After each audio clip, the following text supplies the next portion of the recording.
গত সপ্তাহে আমরা দেখেছি কিভাবে মেঘরাজ মীরা ও আর্যকে আঘাত করে তাদের চোখে ধুলো দিয়ে সেখান থেকে পালিয়ে যায়। নিজেকে সামলে নিয়ে আর্য মীরার জ্ঞান ফেরানোর চেষ্টা করে। অন্যদিকে মেঘরাজ অপর্ণাকে ফোন করে জানায় যে আর্য মিথ্যে অজুহাত দিয়ে মীরার সময় কাটানোর জন্যই তার কাছে গেছে। মেঘরাজ নিজের পরিচয় অপর্ণার কাছে প্রকাশ না করলেও অপর্ণার মনে সন্দেহের মেঘ জমতে শুরু করে। মেঘরাজের কথা পুরোপুরি বিশ্বাস না করলেও অপর্ণা আর্যকে খুঁজতে মীরার বাড়িতে যায়। সেখানে গিয়ে সে দেখে আর্য সত্যিই সেখানে রয়েছে।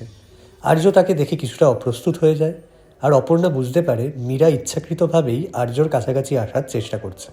বাড়ি ফিরে আর্য দেখে একটি ব্যাগ ভর্তি চাপা ফুল। এত চাপা ফুল কোথা থেকে এলো দেখে সে অবাক হয়ে যায়, কারণ এই চাপা ফুল রাজনন্দিনীর খুব প্রিয় ছিল। আর্যের মনে পড়ে যায় পুরনো দিনের কথা। কিন্তু আশ্চর্যের বিষয়, অপর্ণাও যেন বারবার সেই বন্ধ ঘরের ভিতরে কি রয়েছে সেটা জানতে চায়। এদিকে মানুষই লক্ষ্য করে যে বন্ধ ঘরের চাবিটা মাটিতে পড়ে আছে। সুযোগ বুঝে সে ঘরে ঢোকার চেষ্টা করে, কিন্তু অপর্ণা এসে তাকে আটকায়। মানুষীকে থামাতে গিয়েই অপর্ণা দরজার সামনে চাপা ফুল দেখতে পায় আর অবাক হয়ে যায়।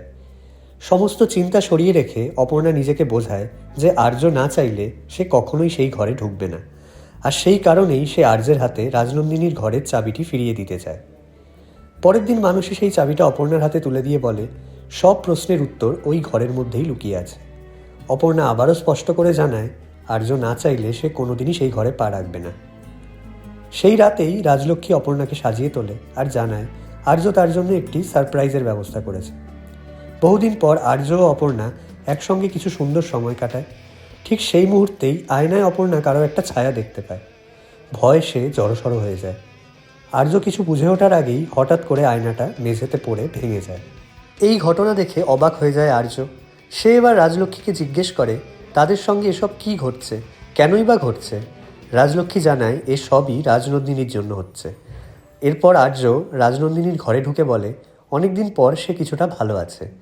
রাজনন্দিনীও অস্বাভাবিক কোনো আচরণ করে না। পরের দিন পরিস্থিতি কিছুটা স্বাভাবিক হলে কিঙ্কর আর্যকে একটি নতুন সমস্যার কথা জানায়। সে বলে পুরনো বন্ধুদের জন্য একটি পার্টির আয়োজন করা হচ্ছে, তবে সেটি বাড়িতে না করাই ভালো, কারণ কেউ যদি আর্যের অতীত জীবন নিয়ে কিছু বলে ফেলে তাহলে সবার সামনে সত্যি প্রকাশ হয়ে যেতে পারে। কিঙ্কর আরও জানায় চিন্তার আরেকটা কারণ হলো শালিনী। আর্য কিছুটা চিন্তিত হলেও সে বলে এই ক্ষেত্রে অতিরিক্ত চিন্তা করে কোনো লাভ নেই। অপর্ণা জানায় অতিথিদের জন্য সে নিজের হাতে রান্না করবে, কিন্তু রান্নাঘরে ঢুকতেই সে অবাক হয়ে যায়। সব কিছুই যেন তার খুব চেনা চেনা লাগছে, যেন কোথায় কি আছে সে আগে থেকেই জানে। সিংহরায় পরিবারের যিনি রান্নার দায়িত্বে থাকেন তিনিও অবাক হয়ে লক্ষ্য করেন যে অপর্ণা অবিকল রাজনন্দিনীর মতো কথা বলছে আর কাজকর্ম সামলাচ্ছে। তাহলে কি রাজনন্দিনীর বারবার আর্য ও অপর্ণার জীবনে ফিরে আসা কোনো অশুভ সংকেত, নাকি কোনো নতুন রহস্য ও ঝড় আসতে চলেছে আর্য ও অপর্ণার জীবনে?